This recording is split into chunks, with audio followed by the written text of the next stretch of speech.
거룩한 제사장이 될지어다 라는 제목을 가지고 함께 말씀을 나누도록 하겠습니다. 여러분의 집은 안전합니까? 가정이 아니라 집은 안전합니까? 혹시 비가 오면 물이 새는 가정은 없나요? 혹시 지금 이제 겨울이 다가오고 있는데 막 바람이 부는데 어디 한 곳 벽돌이 뚫려 있어서 바람이 숭숭 들어오는 곳은 없습니까?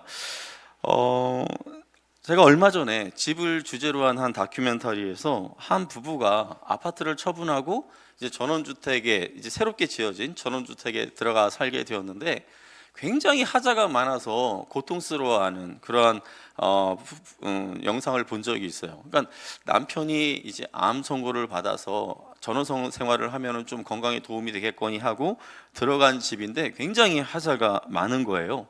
그 가정에서 비가 오는 날 이렇게 찍어놓은 영상을 보여주는데요. 그 집 안에 거실로 가는 그 복도에 이렇게 이제 등들이 켜져 있지 않습니까? 그런데 이 등이 켜져 있는 여기에서 그 거의 뭐 수도꼭지 물 틀어놓은 것처럼 물이 쭉 막 이렇게 새는 거예요. 그리고 주방으로 이렇게 딱 가서 주방을 보여주는데 주방은 그 곰팡이가 이렇게 까맣게 이렇게 들어 있고, 그리고 이제 세탁실을 이렇게 보여주는데 세탁실은 어린 아이들이 들어가서 첨벙첨벙 이렇게 물놀이를 할 정도로 그렇게 물이 흥건하게 그렇게 고여 있는 그런 모습을 보여줍니다. 자, 그런데 이 부부가 처음에는 이게 무슨 수도관이 터져가지고 이런 줄 알았대요. 그래서 수도관을 다 잠궜는데도 그런 현상이 이제 멈춰지지 않으니까 나중에 이제 올라가서 보니까 옥상에 막 금이 가고 갈라지고 해서 이제 그 틈으로 이제 비가 새서 이제 그렇게 된 거죠. 천정에서만 막 비가 새는 게 아니라 벽에서도 막 물이 막 이렇게 막 들어오는 그런 상황이었어요. 그러니까 상황이 이렇다 보니 이제 또 어떤 일이 있냐면 이제 그 전기선 있잖아요. 전기선도 보면은 전기 배관에 이렇게 전기선들이 다 이렇게 꽂혀가지고 아주 정렬이 잘 된 상태에서 이렇게 공사가 됐어야 되는데 이 전기 배관도 없이 그냥 전기선 한 가닥씩 그냥 이렇게 그냥 간신히 연결해야 될 곳과 연결해야 될 곳 여기만 이렇게 맞물려서 이렇게 되어 있는 그런 상황인 거예요. 그러니까 집은 비가 오면 이렇게 누수가 되지, 또 전기선은 또 그 모양이지. 그러니까 이 가정이 비 오는 날은 이런 집 안에 있는 실내등도 함부로 켤 수 없는 그런 상황 가운데서 살아가고 있더라고요. 결국 이 부부가 생각해낸 방법이 뭐였냐면, 한번 사진 한번 보여주시겠습니까? 이렇게 저기 옥상에 보면 저기 옥상과 그 옆면을 다 그렇게 그냥 비닐로 꽁꽁 싸가지고 이렇게 지내는 거예요. 소송 중에 있다라고는 하는데 얼마나 이 가정, 이 부부 마음이 속이 타들어갈까요? 얼마나 속이 상하겠습니까? 자, 집이 이렇게 새 집이어도 멀쩡한 것 같아 보여도 어느 한 군데가 금이 가고 이렇게 갈라지다 보니 그 집이 집으로서의 역할을 제대로 할 수 없는 것을 보게 됩니다. 자, 베드로 사도는 성도들을 향해서 우리가 믿는 하나님이 거룩하시니 하나님의 은혜로 구원받은 우리 역시 거룩해야 한다라고 그렇게 말씀하셨습니다. 그러면서 우리의 그 거룩한 모습 중에 하나가 뭐라고 말씀하였습니까? 뜨겁게 형제를 사랑하라. 이게 마땅히 성도들이 거룩한 모습으로 보여져야 할 한 부분이다라는 거예요. 자, 그렇다면 거룩한 하나님의 백성으로서 살아갈 때 우리가 버려야 할 것은 없을까요? 어떤 것을 우리는 버려야 할까요? 우리 1절 말씀을 같이 한번 읽어보도록 하겠습니다. 그러므로 모든 악독과 모든 기만과 외식과 시기와 모든 비방하는 말을 버리고, 지금 베드로 사도가 무엇을 버리라고 말하고 있습니까? 악독, 기만, 외식, 시기, 비방하는 말, 이것들을 버리라고 지금 말하고 있어요. 자, 악독이 뭘까요? 악독, 우리 마음속에 있는 온갖 나쁜 것들, 이런 것들이 다 악독이에요. 자, 그 다음에 기만은 남을 속이는 거예요. 우리가 누군가로부터 뒤통수를 맞았다 이런 표현 하잖아요. 그렇게 남을 속이는 것. 외식은 겉과 속이 다른 것. 그리고 시기는 다른 사람이 잘 되는 게 영 마음에 못마땅해하는 그러한 모습이고, 그 다음에 비방하는 말은 말 그대로 누군가를 의도적으로 깎아내리는 그러한 것입니다. 자, 이런 부분들이 좀 더 이해가 되게 하기 위해서 좀 더 극단적인 제가 이제 표현을 한번 하자면, 자, 여러분의 그 배우자, 뭐 제가 남편이라고 아내라고 하지 않겠어요? 뭐 남편도 이런 생각을 할 수 있고 아내도 이런 생각을 할 수 있기 때문에, 자, 여러분의 배우자의 마음과 생각 속에 자, 온갖 악한 것들이 도사리고 있다라고 한번 생각해 봅시다. 예를 들어서 여러분의 배우자가 돈이라면 무슨 짓이라도 할 수 있는 그런 사람인 거예요. 그것을 내가 알고 있어요. 자, 그런데 어느 날 이게 서랍을 이렇게 책상을 이렇게 정리하다가 방을 정리하다가 서랍을 딱 열었는데 몇 가지의 그 보험 서류가 이렇게 나오는 거예요. 이런 두께로 여러 보험 증서들이 쭉 나오는 거예요. 그런데 나도 모르게 내 이름으로 보험이 들어져 있는 거예요. 그러니까 그 배우자가 죽었을 때 여러분들이 보험금을 수령할 수 있는 그 수령자로서 기록되어 있는 게 아니라 여러분이 죽어야 배우자가 그만큼 돈을 수령할 수 있는 그런 보험 증서들이 나도 모르는 사이에 거기에 이렇게 있는 거예요. 자, 그런 서류를 여러분들이 발견하게 된다면 어떤 생각을 하게 될까요? 이 인간이 도대체 뭔 생각을 하고 있는 거야? 도대체 날 어쩌려고 이러는 거지? 이런 생각 들지 않겠습니까? 질이 나쁜 사람이라는 것을 알고는 있었지만 이러한 증서들을 발견하게 됐을 때 더 섬뜩하지 않겠습니까? 또 그런데 이 사람은 늘 나를 속이면서 막 무슨 일인가를 막 꾸며요. 그러다가 뒤통수를 맞은 적이 한두 번이 아닙니다.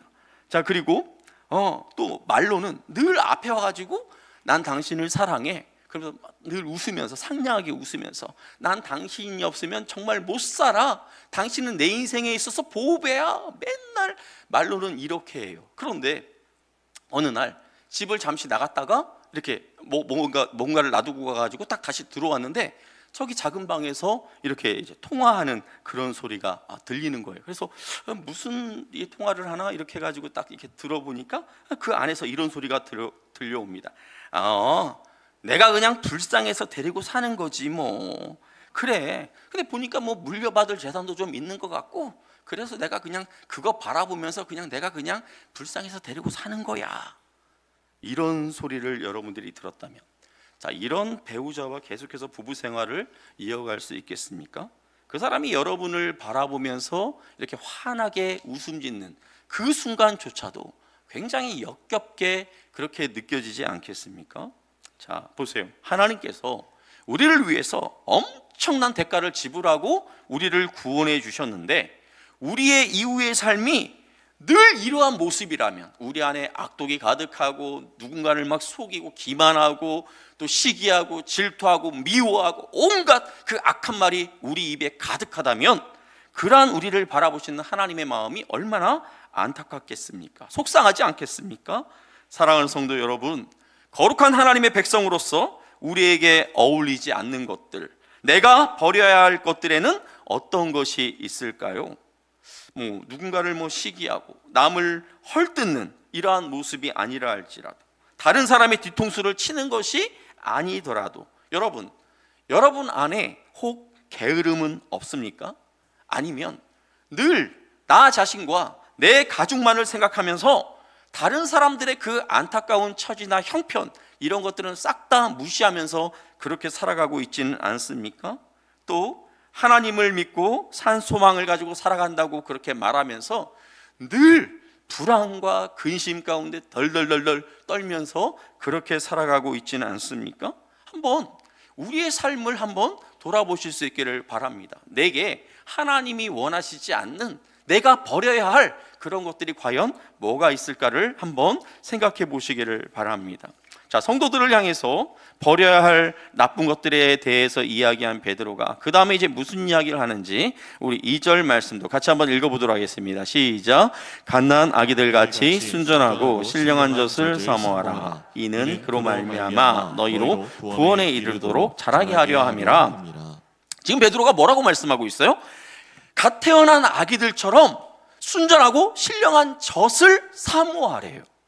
자, 그런데 뭐가 좀 이상하지 않습니까? 자, 이것저것 1절에서 막 나쁜 것들을 막 이렇게 이야기했어요. 버려야 할 것들에 대해서 막 베드로가 이야기했어요. 그러면 그 다음에는 반대로 너희들이 그러면 취해야 할 것들, 너희들의 삶에 채워야 할 것들, 이런 것들을 쭉 이야기해야 맞을 것 같은데, 예를 들어서 너희 속에 선한 것들을 채우고 이제는 정직하며 다른 사람들 앞에서 표리부동하지 말고 너의 형제가 기뻐할 일이 있으면 함께 축하해 주고 비방 대신 칭찬의 말을 하라. 뭐 이런 식의 말이 2절에 와야 할 것 같은데, 그런데 2절에 뭐라고 말씀하고 있습니까? 갓난 아기처럼 순전하고 신령한 젖을 사모하라, 그렇게 말하고 있단 말이죠. 자, 그렇다면 지금 베드로가 말하는 이 순전하고 신령한 젖, 이것은 뭘까요? 베드로가 말하는 이 순전하고 신령한 젖 뭘까요? 바로 하나님의 말씀입니다. 그 1장 뒷부분에 나오는 하나님의 말씀이에요. 자, 왜 하나님의 말씀을 베드로는 사모하라고 그렇게 이야기했을까요? 아까 우리가 2절에 있는 그 말씀 뒷부분에 보면 너희로 구원에 이르도록 자라게 하려 함이라. 그러니까 성도들이 구원에 이르도록, 성장하도록 그렇게 해주는 것이 하나님의 말씀이라는 것입니다. 디모데후서 3장 16절 17절 보면 우리가 너무나 잘 알고 있는 말씀이 나오는데, 우리 같이 한번 디모데후서 말씀 같이 한번 읽어보도록 하겠습니다. 시작. 모든 성경은 하나님의 감동으로 된 것으로 교훈과 책망과 바르게 함과 의로 교육하기에 유익하니 이는 하나님의 사람으로 온전하게 하며 모든 선한 일을 행할 능력을 갖추게 하려 함이라. 그러니까 베드로뿐만 아니라 지금 바울 사도도 뭐라고 이야기하고 있습니까? 하나님의 말씀에 대해서 성도들을 온전하게 해준대요. 그리고 성도들이 선한 일을 행할 수 있는 그 능력을 갖추도록 그렇게 해준다라는 거예요. 뭐가? 하나님의 말씀이. 그래서 지금 이 베드로는 이 하나님의 말씀을 마치 어린 아이가, 갓 태어난 아이가 엄마의 그 젖을 사모함 같이 그렇게 사모하라, 그렇게 말씀하고 있습니다. 여러분, 갓 태어난 아기가 배가 고파서 우는 거 보신 적이 있으신가요? 우는 거? 다 이렇게 자녀들 키울 때 이렇게 보신 적 있지 않습니까? 저도 이제 아이들에게, 우리 아이들을 자라면서 그 젖병을 이렇게 이제 물렸던 그런 기억이 나는데, 애가 막 이렇게 사색이 돼서 막 울어요. 근데 제가 보니까 저는 잘 모르겠어요. 근데 와이프가 이야기하기를 배가 고파서 그러는 거래요. 그래서 젖병을 저한테 가서 좀 물려주래요. 그래서 제가 이렇게 젖병을 딱 물려주려고 하는데, 거기 이제 입술에 이렇게 딱 닿자마자 애가 그냥 막 이렇게 하면서 뭔가 이렇게 막 간절히 찾는 듯한 그런 모습을 딱 보이더라고요. 젖꼭지를 딱 우는 순간 엄청나게 세게 빨아당기더라고요. 얼마나 배가 고팠으면, 얼마나 그 젖병에 있는 그 분유를 사모했으면. 그러니까 이렇게 우리가 하나님의 말씀을 사모하라고 그렇게 베드로가 말씀하고 있습니다. 사랑하는 성도 여러분, 하나님의 말씀에 능력이 있다라는 것을 믿으십니까? 하나님의 말씀 그 자체가 능력이 나타남을 믿으십니까? 믿으시기를 바랍니다. 우리 베드로전서 1장 23절 말씀 같이 한번 읽어보도록 하겠습니다. 너희가 거듭난 것은 썩어질 씨로 된 것이 아니요 썩지 아니할 씨로 된 것이니 살아있고 항상 있는 하나님의 말씀으로 되었느니라. 예.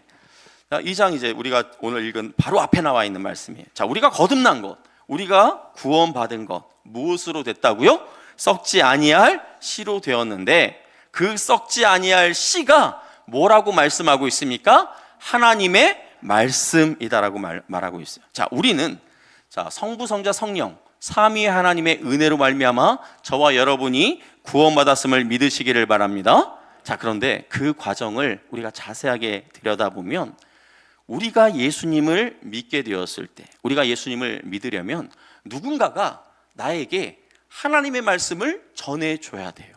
누군가가 나에게 하나님의 말씀을 들려줘야 돼요. 자, 그리고 그 과정 속에서 하나님의 말씀이 내게 전해졌을 때 그 하나님의 말씀을 내가 깨달을 수 있도록, 그 하나님의 말씀을 통해서 내가 죄인인 것과 예수 그리스도만이 나에게 필요하다라는 것을 내가 깨달을 수 있도록 성령께서 우리를 도와주셔야 한다라는 거예요.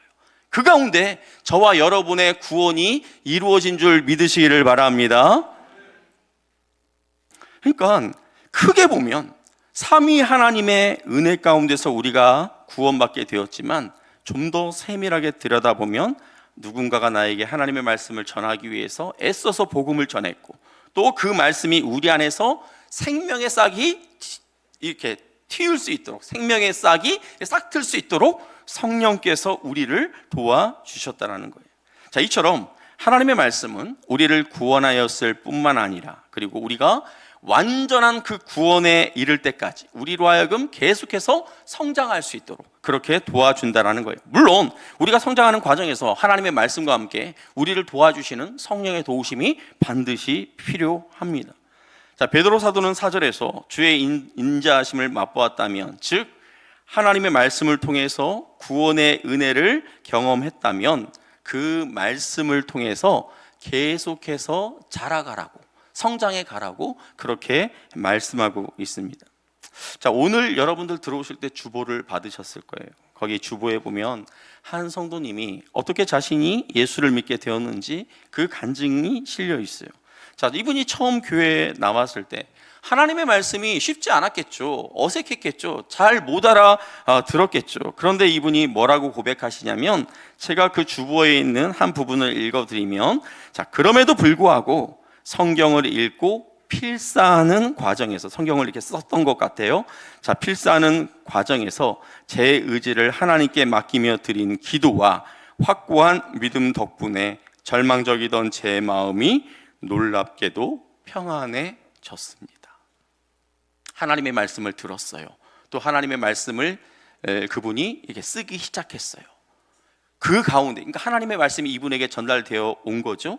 그리고 제 자신의 의지를 하나님께 맡겨드리며 드린 기도, 그리고 확고한 믿음. 자, 이 가운데 누가 역사한 겁니까? 성령께서 이 자매님의 마음 가운데 역사하셨어요. 그가 쓰는 말씀이 깨달아져 알게 되었고, 그가 읽는 말씀이 깨달아져 알 수 있게끔 그렇게 성령께서 도와주셨어요. 그 가운데 하나님이 주시는 그 평강이, 평안이 그 자매님의 마음 가운데 충만하게 임했던 것이죠. 잘 이해가 되지 않았지만 하나님의 말씀을 읽고 쓰면서 또 그 가운데 성령의 도우심을 통해서 성도님의 그 마음이 하나님이 주시는 평안을 누릴 수 있게 되었다라는 것입니다. 이처럼 하나님의 말씀은 능력이 있다라는 것을 꼭 믿으시기를 바랍니다. 말씀 자체가 능력이 있어요. 자, 그런데 간혹 보면 그 어느 무슨 신학교 교수라고 하시는 분이 자기는 신학을 가르치는 분이 예수를 안 믿는다고 말씀하고 있는 분이 있어요. 그런 분, 여러분 신학교 교수님 같으면 이 성경책을 우리보다 많이 읽었을까요? 적게 읽었을까요? 많이 읽었어요. 그런데 그들에게는 이 성경책이 성경 말씀이 단순히 지식적으로 들어왔을 가능성이 커요. 그 가운데 뭐가 없었습니까? 성령의 만지심, 성령의 감동케 하심, 성령의 깨닫게 하시는 은혜가 없었다라는 거예요. 그런데 여러분, 교회 다닌 지 얼마 되지 않았어도 이 성경을 다 몰라도 어느 한 구절을 통해서 그분이 예수 그리스도를 영접할 수 있어요. 왜? 성령께서 그 말씀 가운데 역사하시면, 그 말씀을 통해서 그분의 마음을 성령께서 만지시면 얼마든지 한두 구절 말씀을 통해서 그분은 예수 그리스도를 영접할 수 있다는 거예요. 그래서 우리가 구원받는 데는 반드시 하나님의 말씀과 함께 누구의 도움이 필요하다? 성령의 도우심이 필요하다라는 거예요. 성령의 도움. 자, 우리가 영원히 썩지 않는 씨인 하나님의 말씀으로 우리가 구원받았어. 자, 그런데 그 씨가 헬라어로 스포라라고 하는 단어예요. 스포라. 한번 따라서 한번 해볼까요? 따라서 스포라. 예, 영어 시간에 영어 못했어도 이 헬라어는 어차피 다른 거니까 스포라. 다시 한번 스포라. 예, 스포라. 자, 그런데 이렇게 영원히 썩지 않을 씨, 하나님의 말씀이 우리의 마음 속에 들어와서 우리가 구원받게 되었어요. 자, 그리고 구원받은 성도들이 이제 여기저기 막 흩어져 살게 되지 않았습니까? 베드로가 지금 베드로서 이 편지를 쓰는 그 대상들이 지금 어디 있습니까? 그 튀르키예 중북부 지역에 있는 그 갑바도기아니 이런 데 살고 있는 사람들에게 쓰는 거잖아요. 그때 이들을 가리켜서 베드로가 뭐라고 이야기합니까? 흩어진 나그네들이라고 이야기하죠. 그 흩어진 나그네들이라는 표현이 헬라어로 뭐예요? 디아스포라. 좀 전에 스포라 했죠. 디아스포라. 디아는 여기저기, 둘러서 여기저기. 그러니까 씨가 여기저기 흩어져 있는 것처럼 하나님의 백성들이 여기저기 흩어져 있는 그것을 가리켜서 디아스포라라고 그렇게 한다라는 거예요. 그래서 저는 좀 더 나아가서 이 디아스포라라고 하는 이 단어를 떠올릴 때 하나님의 말씀이라는 이 씨를 통해서 구원받은 성도들이 자, 여기저기서 살아가는데 그 여기저기서 살아가면서 무엇을 통해서 계속해서 힘을 공급받습니까? 영원한 씨, 영원히 썩지 않은 씨, 바로 그 하나님의 말씀을 통해서 계속해서 힘을 공급받는 그 성도들의 모습이 이렇게 생각나더라는 거죠. 그래서 우리가 단순히 디아스포라라고 생각했을 때 그냥 하나님의 백성이 흩어져서 살고 있는 그런 모습뿐만 아니라 흩어져서 살고 있지만 그 상황 속에서도 계속해서 하나님의 말씀의 공급을 받으면서 그 말씀을 통해서 점점 성장하는 성도들의 모습을 한번 떠올려 보실 수 있기를 바랍니다. 그것이 저와 여러분의 모습이 될 수 있기를 주님의 이름으로 축복합니다. 자, 아마 베드로가 이 편지를 쓰고 있을 때만 하더라도 예루살렘 그 성전은 아직 무너지기 전이에요. 아직 무너지지 않았어요. 건재한 그런 상황이었습니다.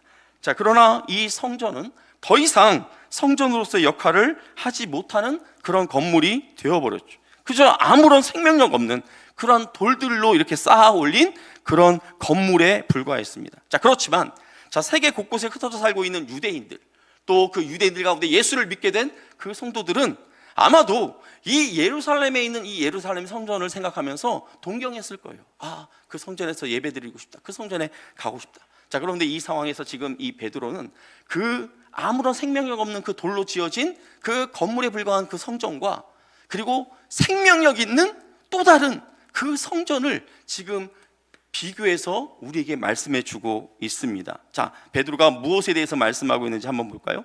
자, 이런 성도들을 향해서 베드로는 자, 산돌, 아무런 생명력 없는 그런 돌이 아니라 생명력으로 넘쳐나는 산돌이신 예수님을 중심으로 지어지는 그런 신령한 집에 대해서 말씀하고 있는데, 자, 그렇다면 어떻게 우리가 이 신령한 집으로 지어져 갈 수 있을지 우리 4절 말씀 같이 한번 읽어보도록 하겠습니다. 시작. 사람에게는 버림받아 되었으나 하나님께는 택하심을 입은 보배로운 산돌이신 예수님께 나아가. 예, 산돌이신 리빙스톤, 살아있는 돌인 예수님께로 나아가라고 말씀하고 있어요. 자, 그렇다면 자, 우리가 예수님께 나아가라고 하는 거, 자, 어떻게 우리가 예수님께 나아갈 수 있습니까? 어떻게 우리가 예수님 앞으로 갈 수 있습니까? 여러분, 그 십자가에 보면 그 십자가만 있지 않고 그 십자가 위에 예수님이 달려 죽은 그 형상이 있는 것도 있어요. 그러면 그 십자가를 집에다가 벽에 붙여놓고 날마다 그 예수님의 십자가 그 밑에 가가지고 이렇게 무릎 꿇고 기도하라는 그런 말일까요? 아니면 예수님의 형상을 이렇게 마치 조각상처럼 이렇게 세워놓고 그 앞에 가서 기도하라고 하는 그런 말씀일까요? 그 앞에서 빌라는 그런 말씀일까요? 제가 예전에 어떤 목사님이 자신이 부교육자 시절에 경험했던 그런 이야기를 하시는 것을 제가 들은 적이 있어요. 그때 이제 이분이 젊은 시절 이제 부목사로 있을 때 서울에 있던 어느 대형 교회에서 부목사로 있었어요. 그런데 아마 그때가 아마 신년쯤 되었던 것 같아요. 신년, 한 해가 시작되는 그런 신년. 그때 아마 그 교회에서는 담임 목사님이 올해 우리 교회 성도들은 말씀을 중심으로 살아가야 되겠다. 말씀을 중심으로, 말씀을 최우선에 두고 그렇게 살아가야 되겠다. 말씀을 이제 강조하셨던 거예요. 그러면서 자, 우리 교회 성도들이 어떻게 하면 말씀을 더 이렇게 가까이 하고 말씀을 더 이렇게 깨닫고 말씀에 대해서 더 경각심을 가지고 하나님의 말씀을 읽을까? 그래서 이 목사님이 어떻게 했냐면 이렇게 성경책을 펼쳐 놓은 것과 같은 그런 형상을 가진 돌을 이렇게 새겨가지고 마당에다가 놔뒀어요. 그래서 성도들로 하여금 그 교회를 들어갔다가 나왔다가 할 때마다 마당에 있는 그 성경 모양의 그 조각상을 보면서 하나님의 말씀을 내가 오늘도 읽어야 되겠다. 하나님의 말씀을 좀 더 묵상해야 되겠다. 이제 그렇게 하고자 이제 그렇게 만들어 놓은 거예요. 어느 날 새벽에 이 목사님이 그때 이제 그 교회 부목사였죠. 새벽에 새벽기도가 끝나고 이제 딱 마당으로 나왔는데 아주 희한한 장면을 이 목사님이 보게 됐어요. 어떤 장면이었냐면 그 몇몇 그 나이 드신 성도님들이 어르신 성도님들이 그 가운데 권사님이 있었는지 뭐 지사님이 있었는지 모르겠지만 아무튼 어르신 그 성도님들이 몇몇 분이 합장을 하고 그 돌로 새겨진 그 성경책을 이렇게 빙글빙글 이렇게 돌더라는 거예요. 무슨 불국사의 다보탑, 석가탑 이렇게 탑돌이 하듯이. 그래서 이 목사님이 너무나 기가 막혔다라고 이제 이야기를 하시더라고요. 여러분, 예수님께 나아가라고 하는 것은 이렇게 어떤 형상 앞으로 가라는 것이 아니라 하나님의 말씀을 통해서 예수님을 더 깊이 알아가라는 거예요. 예수님을 더 깊이 묵상하라는 거예요. 예수님께서 나를 위해서 행하신 놀라운 일들이 도대체 무엇인지 더 깊이 묵상하고 깨달으라는 거예요. 그러니까 예수님께 나아가는 방법에는 다양한 게 있겠죠. 우리가 예배를 통해서 주님 앞에 나아갈 수 있어요. 또 여러분들이 개인적으로 큐티할 때, 새벽 기도할 때, 또 여러분들이 성경 말씀을 읽을 때, 쓸 때, 이 순간도 여러분들이 예수님께 나아가는 시간이에요. 또 여러분들이 마음이 힘들고 괴로울 때, 여러분들이 은혜 받았던 그 찬양을, 주님을 떠올리게 하는 그 찬양을 여러분들이 들으면서, 부르면서 그렇게도 여러분들이 예수님 앞으로 나아갈 수 있어요. 자, 이렇게 예수님께 나아감으로 우리가 어떻게 된다라는 겁니까? 자, 5절 말씀 같이 한번 읽어보도록 하겠습니다. 너희도 산돌같이 신령한 집으로 세워지고 예수 그리스도로 말미암아 하나님이 기쁘게 받으실 신령한 제사를 드릴 거룩한 제사장이 될지니라. 예. 우리가 예수님의 피로 말미암아, 예수 그리스도로 말미암아 저와 여러분이 구원받았어요. 그리고 우리가 끊임없이 그 주님을 닮아가고자 애쓸 때, 힘을 쓸 때 우리도 산돌이신 예수님과 함께 자, 신령한 집으로 세워져 가게 된다라는 거예요. 자, 그런데 4절에서 나오는 산돌은 단수였어요. 그렇죠. 당연히 그때는 예수님을 가리키니까 그 산돌은. 근데 5절에서 등장하는 산돌은 복수예요. 우리 전체, 예수 그리스도를 믿는 우리 성도들 전체를 의미하죠. 무엇을 의미할까요? 교회 공동체를 말씀하고 있는 거예요. 교회 공동체. 자, 산돌이신 예수님을 중심으로 우리가 신령한 집, 신령한 공동체로 세워져 간다라는 거예요. 자, 그리고 신령한 집으로 세워질 뿐만 아니라 자, 예수 그리스도로 인하여서 우리는 신령한 제사를 하나님께 드리는 그러한 제사장이 된다라고 그렇게 말씀하고 있습니다. 과거의 제사장들은 어떻게 하나님 앞에 제사를 드렸습니까? 백성들이 가지고 온 소나 양을 잡아 죽여서 그 피로 하나님 앞에 제사를 드렸어요. 그런데 예수 그리스도로 구원받은 우리는 어떻게 하나님 앞에 신령한 제사를 드리는 신령한 제사장이 될 수 있을까요? 우리는 더 이상 그렇게 제사를 드리지 않아요. 우리 로마서 12장 1절 말씀 같이 한번 읽어보도록 하겠습니다. 그러므로 형제들아 내가 하나님의 모든 자비하심으로 너희를 권하노니 너희 몸을 하나님이 기뻐하시는 거룩한 산 제물로 드리라. 이는 너희가 드릴 영적 예배니라. 우리의 몸이, 우리의 삶이 하나님 앞에 제물이 되어서 그렇게 바쳐지는 거예요. 그러면 내가 나를 이렇게 칼로 찢어서 피를 흘려서 그렇게 드리는 걸까요? 아니요. 그럴 필요가 없어요. 이미 내가 흘려야 할 피를 누가 대신 흘렸습니까? 예수 그리스도께서 흘렸어요. 그래서 내가 하나님 앞에 나의 삶을, 나의 몸을 산 제물로 드린다는 것은 내 삶으로 하나님 앞에 나아가 예배하라는 거예요.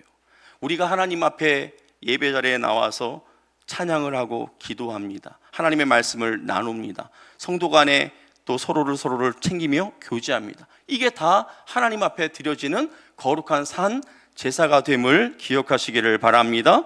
그리고 또 우리의 삶에서 이루어지는 여러 경건한 삶의 모양들, 이 모든 것들이 우리가 하나님 앞에 드리는 산 제물이에요. 산 제사예요. 예배예요. 자, 그렇다면 우리가 신령한 집을 지을 때 기초가 되시는 이 산돌이신 예수님, 이 예수님은 어떤 분입니까? 오늘 이 베드로전서 2장 뒷부분에 보면 이 예수님에 대해서 이렇게 이야기하고 있어요. 사람들은 예수님을 버렸대요. 사람들은 예수님을 버렸대요. 그런데 하나님께서 그 예수님을 선택하셨어요. 그래서 하나님께서 선택하신 산돌이신 그 예수 그리스도를 하나님께서 시온에다가 두셨다라는 거예요. 여러분, 산돌이신 예수님을 시온에 두셨다라는 것은 무엇을 의미할까요? 새로운 언약을 맺으셨다라는 거예요.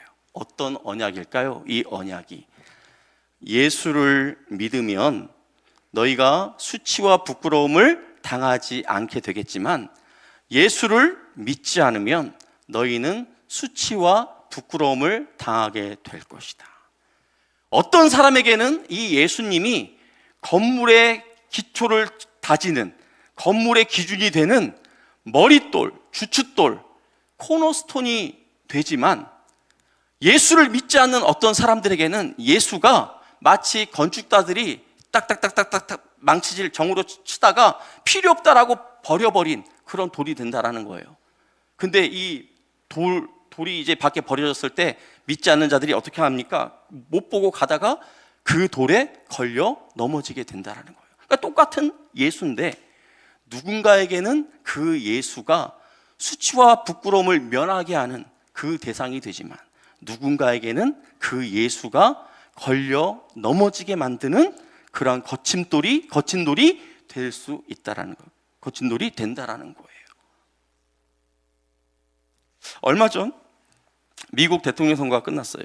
트럼프가 대통령이 되었죠. 자, 트럼프가 대통령이 되면서 여기저기서 아마 긴장하는 그런 나라들이 좀 있는 것 같아요. 이 트럼프가 대통령이 됨으로써 혜택을 보는 나라도 있고 또 트럼프가 대통령이 되면서 굉장히 어려워지는 그런 나라들도 있는 것이죠. 자, 이것처럼 예수님이 시온에 우뚝 서시게 될 때, 자, 이 세상은 두 부류로 나누어지게 된다라는 거예요.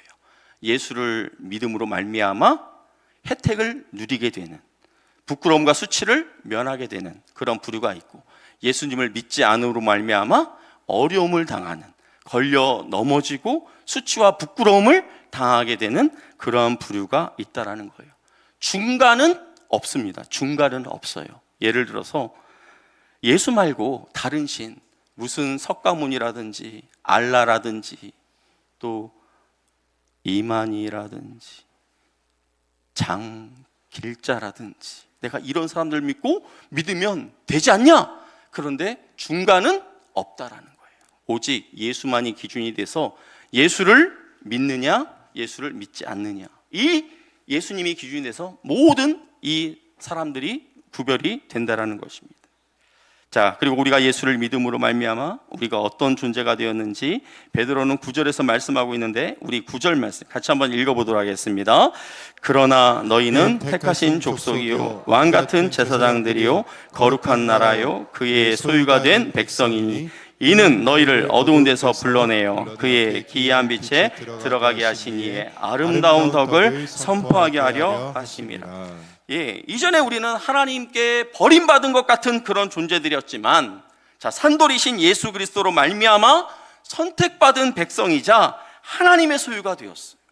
자, 심지어 우리를 향해서 왕 같은 제사장들이라고 그렇게 말씀합니다. 이처럼 예수 그리스도를 통해서 우리는 어마어마한 존재가 된 거예요. 자, 왕 그 자체만으로 대단하죠. 제사장 그 자체만으로 대단해요. 그런데 우리를 가리켜서 왕 같은 제사장이다 그렇게 칭하고 있어요. 예수님에게나 붙여줄 만한 그런 칭호를 우리가 예수님을 믿음으로 말미암아 저와 여러분들에게 그와 같은 존귀한 칭호를 붙여주고 있다라는 거예요. 왜요? 왜 우리를 왕 같은 제사장들이다 이렇게 존귀한 그런 자리까지 이렇게 올려주십니까? 여기 보니까 너희를 어두운 데서 불러내어 그의 기이한 빛에 들어가게 하신, 즉 죄악 가운데 빠져있던, 흑암 가운데 빠져있던 우리를 구원하신 그 하나님의 아름다운 덕을 선포하게끔 하기 위해서, 선전하게끔 그렇게 하기 위해서 저와 여러분을 왕같은 제사장으로 그렇게 삼아주신 줄 믿으시기를 바랍니다. 오늘 저희가 베드로전서 2장 1절부터 10절까지의 말씀을 함께 나눴어요. 한 덩어리 같은 말씀이지만 이 한 덩어리의 말씀을 세 부분으로 우리가 나누어서 볼 수 있을 것 같아요. 자, 세 부분으로 나누는데 마치 이 세 부분이 우리의 성장을 그렇게 보여주고 있는 것 같습니다. 자, 첫 번째는 막 태어난 갓난 아기가 젖을 먹고 이렇게 자라는 것처럼 예수를 믿고 구원받은 우리 역시, 막 새롭게 태어난 우리 역시 갓난 아기가 젖을 먹고 자라듯 그렇게 하나님의 말씀을 사모하여서 그 하나님의 말씀을 먹고 자라야 할 것에 대해서 말씀해 주셨습니다. 자, 그 다음에 두 번째는, 자, 갓난아기가, 여러분 혼자서 그 갓난아기가 살 수 있겠습니까? 혼자서 자라갈 수 있겠습니까? 없잖아요. 그 갓난아기가 성장하기 위해서는 가정이 필요한 것처럼, 자, 예수를 믿어 새롭게 태어난 성도들 역시 공동체를 통해서 온전해질 수 있다라는 거예요. 자, 자, 그런데 그 공동체는 어떤 공동체입니까? 산돌이신 예수님께서 모퉁이 돌이 되시고 그 위에 다른 예수를 믿음으로 말미암아 산돌이 된 우리 성도들이 서로 겹치고 위에 쌓이고 이렇게 하면서 거룩하고 존귀한 신령한 그러한 집으로 지어진 그런 공동체라는 거예요. 즉 우리 교회 공동체를 그렇게 표현하고 있습니다. 자, 그래서 신령한 집인 이 교회 공동체 안에서 우리는 계속해서 저 천국에 이를 때까지 성화의 과정을 우리가 걸어가게 되는 것입니다. 자, 그 다음에 세 번째는, 자, 이렇게 신령한 집을 이루며 살아가는 우리가 그 안에 있는 것만으로 우리가 만족할 것이 아니라 어떻게 하라고요? 이 세상을 향해 나아가야 한다는 것입니다. 그래서 하나님께서 교회인 우리에게 왕 같은 제사장이라고 그렇게 사명을 주셨는데, 예수님과 함께 이 땅을 통치하고 또 제사장, 예수님과 함께 이 땅을 치유할 것을 그렇게 명령하고 있습니다. 자, 우리가 이제 제사장이라는 단어를 많이 들었죠. 근데 이 제사장에는 두 가지 특징이 있어요. 두 가지 특권이 있어요. 자, 제사장은 어떤 특권이 있냐? 첫 번째는 스스로 하나님 앞에 나아갈 수 있어요. 구약의 제사장 스스로 하나님 앞에 나아갈 수 있는 존재들이었어요. 그래서 어떤 백성들이 하나님 앞에 나아가려면 이 제사장을 거쳐서 나가야지 자기 스스로는 나갈 수 없어요. 그런데 제사장만큼은 자기 스스로가 하나님 앞에 나아갈 수 있는 그런 존재들이었어요. 이제는 우리가 예수님을 힘입어서 하나님 앞에 우리 스스로 나아갈 수 있는 그런 존재들이 되었다라는 거예요. 그래서 여러분들이 무언가 죄를 지었을 때 목사인 저를 찾아올 필요 없어요. 신부님들을 찾아가서 자신들의 죄를 고할 필요가 없어요. 그냥 내가 하나님 앞에 다이렉트로 내가 나가서 나의 죄를 고하고 회개하는 그 기도를 함으로써 우리의 죄는 용서받을 수 있어요. 그냥 신부님이나 목사님에게 찾아가서 우리의 수치스러운 죄를 고백하며 그것을 목사님이나 신부님이 대신 하나님께 고백해달라고 그렇게 할 필요가 없다라는 것입니다. 그리고 또 한 가지, 제사장은 하나님과 다른 사람들 사이를 연결해주는 그런 역할을 한다는 거예요. 하나님과 원수로 지내는 사람을 하나님과 화해시켜주는 그런 역할을 하는 사람이 바로 제사장입니다. 우리 고린도후서 5장 18절 말씀 같이 한번 읽어보도록 하겠습니다. 모든 것이 하나님께로서 났으며 그가 그리스도로 말미암아 우리를 자기와 화목하게 하시고 또 우리에게 화목하게 하는 직분을 주셨으니. 먼저 우리는 예수 그리스도로 말미암아 하나님과 우리의 관계가 원수되었던 그런 관계가 화목한 존재가 되었어요. 그럼 우리가 하나님과 화목한 존재가 되었으면 그것으로 끝일까요? 그것으로 끝난 걸까요? 아니요. 하나님은 당신과 화목하게 된 우리에게 사명을 부여해 주셨다라는 거예요. 어떤 사명? 화목하게 하는 직분. 하나님과 여전히 원수가 되어 있는 사람들에게 가서 그 사람과 하나님 사이에 서서 그 사람과 하나님 사이를 화목하게 하는 그 직분을 저와 여러분들에게 주신 줄 믿으시기를 바랍니다. 우리는 이 화목하게 하는 직분을 우리가 생각할 때 별로 그렇게 대수롭지 않게 생각할 수 있을 것 같아요. 근데 여러분들이 막 힘들어하고 있는 어떤 문제에 대해서 누군가가 딱 나타나서 그 문제를 해결해 준다면 얼마나 그 사람이 고맙겠습니까? 얼마나 그 사람이 대단하게 생각되겠습니까? 하나님 편에서 봤을 때 원수, 자신과 원수인 그 사람이 하나님에 있는 마음의 짐이에요. 고통스러운 존재예요. 자, 그런데 저와 여러분이 그 사람과 하나님 편에 서서 하나님의 이 고통스러운 문제를 해결해 드리기 위해서 우리가 그 사이에 서는 거예요. 그래서 그 사람과 하나님이 화목할 수 있도록 하나님의 그 골치 아픈 문제를 저와 여러분들이 같이 끌어안고 그 앞에 서서 그 문제가 해결될 수 있도록 그렇게 하는 거예요. 이런 차원에서 봤을 때 하나님이 화목하게 하는 직분을 잘 감당하는 우리를 바라봤을 때 얼마나 기특하겠습니까? 얼마나 고맙게 여기시겠습니까? 바로 그러한 직분이 저와 여러분들에게 주어졌다는 거예요. 말씀을 정리합니다. 사랑하는 성도 여러분, 하나님의 말씀을 늘 먹음으로 말미암아 그 말씀을 통해서 우리가 버려야 할 것들, 과연 우리가 하나님이 정말 싫어하시는 것이 무엇인지를 깨닫고 버려야 할 것들, 그것이 무엇인지를 발견해 가실 수 있기를 바랍니다. 또한 그 말씀을 통해서 나를 통해서 하나님께서 기뻐하시는 그 일, 나를 통해서 하나님께서 하기를 원하시는 그 일, 그것을 여러분들이 발견하고 그 말씀을 통해서 정결하고 거룩한 삶을 살고자 몸부림치는 저와 여러분이 되실 수 있기를 주님의 이름으로 축복합니다. 자, 그런데 우리가 혼자서는 성장할 수 없어요. 그래서 예수 그리스도가 모퉁이 돌이 되어 주신 신령한 집인 교회 공동체 안에서 우리가 막 서로 부딪히고 또 때로는 또 이제 어우러진 그런 관계가 또 생기고 또 서로를 또 향해서 때로는 원망하기도 하고, 그렇지만 그런 공동체 안에서 우리가 부딪히면서 그렇게 우리가 성장해 가는 것입니다. 그리고 우리 공동체 안에만, 이 공동체가 좋사오니 하고 이 공동체 안에만 머무는 것이 아니라 거룩한 제사장으로서 우리의 거룩한 사명인 화목하게 하는 직분을 감당하기 위해서 우리의 VIP들을 찾아서 우리가 나아가야 하는 것입니다.